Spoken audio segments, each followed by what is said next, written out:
안녕하세요. 김철애입니다. 2025 지방자치행정론 제11장에 대한 강의 동영상을 올려드리도록 하겠습니다. 제11장의 주제는 교육자치가 되겠습니다. 그래서 그큰 그림에서 어, 나오는 것과 같이 우리는 이 지방정부가 어떻게 자치를 하는가를 살펴보고 있는데 이 지방정부의 정치와 행정 이외에 교육 부분은 별도로 하고 있거든요. 그래서 이번 주에는 교육자치, 다음 주에는 경찰 자치에 대해서 한번 살펴보도록 하겠습니다. 첫 번째, 교육자치란 무엇인가 살펴보면 우리나라 헌법 31조에 교육에 관한 사항이 나옵니다. 여기 보면은 모든 국민은 능력에 따라 균등하게 교육을 받을 권리가 있고 모든 국민은 의무가 있어요. 권리와 의무가 있어요. 초등교육과 법률이 정하는, 지금은 중등, 고등까지도 이제 법률이 정하는 교육이 돼서 의무교육을 하고 있죠. 그다음에 의무교육은 무상으로 하게 되어 있습니다. 그리고 중요한 게 4번입니다. 교육의 자주성, 전문성, 정치적 중립성 및 대학의 자율성은 법률이 정하는 바에 의하여 보장된다. 이렇게 되어 있어요. 그래서 초등, 중학교, 고등학교, 초중등이라고 그러죠. 여기에 대해서는 자주성, 전문성, 정치적 중립성을 강조하기 때문에 별도의 자치를 하게 되어 있습니다. 대학의 자율성은 또 별도로 규정하고 있고요. 그다음에 평생교육에 대한 내용들이 나와 있고, 교육재정 및 교원에 대한 기본적인 사항 법률로 정한다. 이렇게 법률로 정한다. 법률로 정한다. 이거를 법률 위임이라고 그래요. 법률에다가 하도록 되어 있는. 그래서 이 헌법에 따라서 이 관련된 법률이 만들어져야 되는 거예요. 여기는 교육재정법이 있고, 여기 교육자치법이 있게 되는 겁니다. 그래서 우리나라는 지방자치법 이외에 지방교육자치법이라는 게 있어요. 그래서 지방자치법에서는 교육, 과학 및 체육에 관한 기관에 대해서는 별도의 법률로 정하도록 되어 있단 말이에요. 그래서 지방교육자치법 제3조에서 지방자치법과의 관계를 설명하고 있는데 지방자치단체의 교육, 학예에 관한 사무를 관장하는 기관의 설치와 그 조직 및 운영 등에 관하여 이 법이 정하는 것, 여기서 법이 정하는 건 교육감을 두는 것이죠. 별도로 교육감을 두는 것, 이것을 제외하고는 나머지 이 법이 정하는 거 이외의 상황은 지방자치법 관련 규정을 준용한다 이렇게 규정하고 있습니다. 그래서 교육자치라고 하는 거는 중앙정부가 있고 지방정부가 있잖아요. 지방정부가 교육에 관해서 별도로 정책을 설계하여 실행할 수 있도록 하는 것이죠. 그런데 정치적 중립성을 유지할 수 있는 지방교육만의 별도의 기관을 두게 돼 있는 거예요. 그래서 지방교육의 자주성, 전문성, 특수성을 반영함으로써 지역 주민의 실질적인 편익이 증대되기 때문에 이 교육 부분에 있어서는 별도의 자치를 실시한다. 그래서 자치 조직, 즉 교육감을 만드는 거죠. 교육 관련된 행정 조직을 지방 주민이 스스로 구성한다. 하는 의미에서 교육감 선거를 지방선거에서 치르게 됩니다. 자치행정권, 교육 관련 행정을 요 교육감이 스스로 어? 주민이 뽑은 교육감이 교육행정을 실시하게 되어 있는 거죠. 자치재정권, 교육 자치를 위한 돈, 재정을 지방정부가 스스로 조달하고 집행할 수 있도록 한다. 그래서 관련된 세원은 지방교육세라고 있습니다. 그런데 여러분들이 주의해야 될 부분은 뭐냐면 교육감은 우리가 뽑잖아요. 근데 교육위원은 따로 뽑지 않아요. 지방의회에도 지방자치단체장, 대전시장하고 지방의회를 뽑는데 여기는 단체장에 해당하는 교육감은 뽑는데 교육의원은 뽑지 않아요.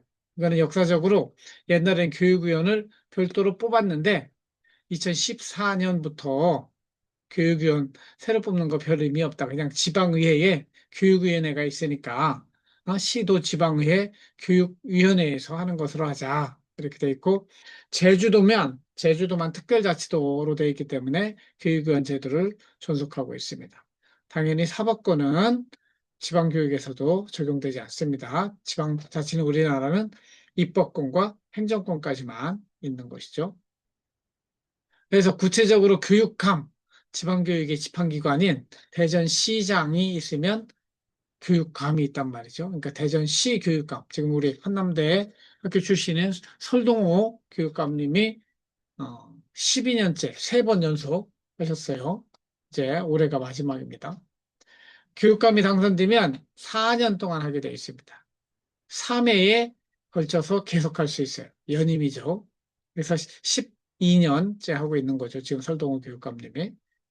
그다음에 이 부부자 자격은 2014년부터 교육 경력, 교육 행정 경력을 폐지했습니다. 이전에는 어? 교수라든가 교사라든가 뭐 이런 것들을 요구했는데 그거 필요 없어요. 그냥 지방자치단체 피선거권자 25세 이상이면 다 나올 수 있는 걸로 알고 있습니다. 그다음에 교육감 선거는 보통 평등 직접 비밀 선거로 해서 우리나라는 17개 광역자치단체별로 교육감을 뽑게 되어 있다. 이렇게 이해하시면 되겠습니다. 그럼 교육감은 어떤 사람이냐? 교육감은 시도 17개의 시도 광역자치단체의 교육, 학예에 관한 사무의 집행기관이면서 대표기관이다. 이렇게 이해하시면 되겠습니다. 우리 실제 하는 일은 국가행정사무를 위임받아서 해요. 교육부가 할 일을 지방 수준에서 교육감이 하는 것이죠. 이것 이외에 독립적인 지방자치 차원에서 지방교육 실무를 할 수 있다. 그래서 지방교육과 관련된 조례안을 작성 또는 제출할 수 있고, 지방교육과 관련된 예산안 또 결산서를 작성해서 제출하고, 교육과 관련된 규칙을 제정할 수 있고, 학교 그 밖의 교육기관의 설치, 이전에 관한 사항도 할 수 있고, 교육 과정 설계라든가 평생교육, 학교 체육, 보건에 관한 사항도 할 수 있게 되어 있습니다. 그리고 교육 공무원들, 소속 공무원에 대한 교사와 그 행정 공무원에 대한 지휘 감독권도 있게 되어 있습니다. 우리나라 법제에서 교사는 이 지방에서 일하고 있지만 이 어, 교육감의 지휘를 받지만 법상으로는 국가 공무원으로 분류가 되어 있습니다. 우리나라 소방공무원도 마찬가지예요. 소방공무원 법에 의해서 소방공무원들은 지방에서 일하지만 신분은 국가공무원직을 가지게 되어 있습니다. 그 다음에 이 교육감 밑에서 교육감을 도와주는 산하기관, 보조기관, 또 소속 교육기관은 어떤 것들이 있느냐? 보조기관으로 부교육감을 두게 되어 있습니다. 서울시나 경기도 같으면 800만 명이 넘는 광역자치단체니까 부교육감을 2명 정도 두고 있습니다. 이 부교육감은 대부분 교육부 출신의 공무원이 담당하게 되어 있습니다. 그 다음에 소속교육기관으로 도서관, 정보센터, 교육정보연구원, 평생학습관 이런 것들을 둘 수 있게 되어 있고요. 그다음에 하급 교육행정기관으로 실제 교육행정은 어디서 하냐? 교육지원청에서 하게 되어 있습니다. 이 안에 교육장, 장학관들이 일하고 있죠. 그래서 광역자치단체 소속의 시, 군, 구청 관할 단위로 교육지원청을 설치하도록 되어 있습니다. 그래서 모든 시, 군에 하나씩 설치하는 것이 아니고 교육의 특색에 맞게 두세 개의 기초단체를 합쳐서 그 중에 하나. 대전시 같으면은 2개가 있습니다. 동쪽 지역은 중구, 동구, 대덕구를 포함해서 동부교육지원청, 서쪽 지역은 서구, 유성구를 묶어서 서부교육지원청 이렇게 2개를 두고 있습니다. 예전에는 동서남북 해가지고 거의 중부까지 포함해서 동부, 서부, 중부, 북부 해가지고 남부까지 4개가 있었는데 지금은 2개로 합쳐졌다. 이렇게 역사적으로는 그렇습니다. 그러면 대전시는 실제 어떤 교육기관을 가지고 있는지 보면, 교육감 밑에, 3국, 2 담당관, 13과를 가지고 있어요. 교육지원청은 아까 말씀드린 대로 2개가 있고, 직속기관으로는 9개가 있습니다. 실제 조직은 교육감이 가장 높은 사람이고, 그 밑에 부교육감, 그 다음에 기획국, 교육국, 행정국을 두고 있습니다. 이거는 주로 이제 총괄 업무를 하는 것이고, 실제 교육과 관련된 일은 교육지원청에서 한다고 그랬죠. 그러면 동부 교육지원청이 하나 있고 서부 교육지원청 2개로 되어 있습니다. 직속기관으로 9개가 있다고 되어 있는데 대전교육과학연구원, 대전교육연수원, 대전평생학습관, 대전학생교육문화관, 대전교육정보원, 한밭교육박물관, 대전학생해양수련원, 대전유아교육진흥원, 대전특수교육진흥원. 그래서 이 모든 교육감이 하는 거는 유치원, 초등학교, 중학교, 고등학교까지예요. 대학교는 교육감이 다루지 않습니다. 대학은 별도로 한다고 이해하시면 되겠습니다. 교직원은 얼마나 있느냐? 대전시에 정무직 교육감이죠. 교육감 1명을 두고 있고 교원이 13,000명, 교육 전문직이 281명, 일반직, 여러분들이 교육행정직 시험을 보게 되면은 이쪽으로 가게 돼 있어요. 교육 공무직이라고 하는 건 이건 노가다성 일을 하는 사람들을 공무직이라고 그래요. 그래서 2만 명, 2만 1,000명 정도가 대전시 교직원으로 활동하고 있다. 그래서 교원, 선생님은 요 교원만 말하는 것이고 나머지는 교육 행정 공무원이 되겠죠. 학교를 보면은 유치원은 224개, 그렇죠? 초등학교는 151개. 여기 초등학교에 선생님이 제일 많죠? 5,584명이 있습니다. 중학교 90개, 고등학교 62개, 특수학교 6개, 각종학교 4개로 되어 있습니다. 그래서 전체 교원 수가 이야기한 것처럼 여기 13,683명의 선생님들이 있다. 공립학교, 사립학교 기준으로 보면은 공립학교가 357개, 사립학교는 180개가 있다. 이렇게 이해하시면 되겠습니다. 그 다음은 재정 현황입니다. 그러면 대전시 교육감이 되면 1년에 얼마를 쓰느냐? 2조 7,900억 원, 거의 2조 8천억 원을 쓰죠. 2조 8천억 원을 대부분은 어디다 쓸까요? 대부분은 인건비, 선생님들 인건비, 교직원들 인건비로 나갑니다. 교육이라는 게 대부분 인건비가 차지하니까요. 그래서 세입세출 기준으로 따져보면은 대부분의 80%의 돈은 중앙정부, 즉 교육부 장관으로부터 내려오는 돈입니다. 또 하나는 지자체, 대전시 같으면 대전시장이 보내주는 돈이 있습니다. 대전시장이 보내주는 돈, 교육부 장관이 보내주는 돈, 다 보내주는 돈이니까 이전 수입, 트랜스퍼된 자체 수입은 0.3%밖에 안 돼요. 그래서 2조 8천억을 쓰는데 대부분은 다 수입은 이전 수입에 의존한다. 그리고 구체적으로 어디에 돈을 다 쓰느냐? 유초 등, 유초 중등교육에 46.0%를 쓰고 인건비에 51.3%를 쓰죠. 그렇죠? 이거는 본청 중심이에요. 전시 교육청 본청 중심으로 여기에 교육의 인건비에서 쓴다. 실제 교육청 단위로 가면 인건비가 더 많이 들어가게 되어 있습니다. 지방교육 재정에 대해서 한번 알아볼까요? 교육감이 1년에 2조 8천억을 쓴다고 그랬는데 그 돈이 어디서 들어오느냐? 어디서 들어오느냐? 그런 것이죠. 교육학예에 대한 경비, 의무교육 경비, 교육비 특별회계 이런 것들로부터 수입이 발생하게 됩니다. 그래서 등록금 받잖아요. 등록금 받고 근데 제일 중요한 거는 요거 지방교육 재정교부금이라고 하는 중앙정부로부터 이전되는 게 이게 제일 크고 그다음에 지자체 전입금이 있습니다. 요 2개, 2번, 3번이 거의 90% 이상 차지한다고 보시면 돼요. 그 다음에 유아교육 지원 특별회계에 따른 전입금, 유치원생 지원하고 어린이집하고 통합하는 그런 문제 때문에 유치원생에 대한 특별하게 돈이 들어오게 돼 있습니다. 그 다음에 의무교육 경비는 국가 및 지방자치단체가 부담하게 돼 있고 특별회계는 교육비 특별회계 지방자치단체에 있는 것이 이쪽 교육으로 넘어오게 돼 있다.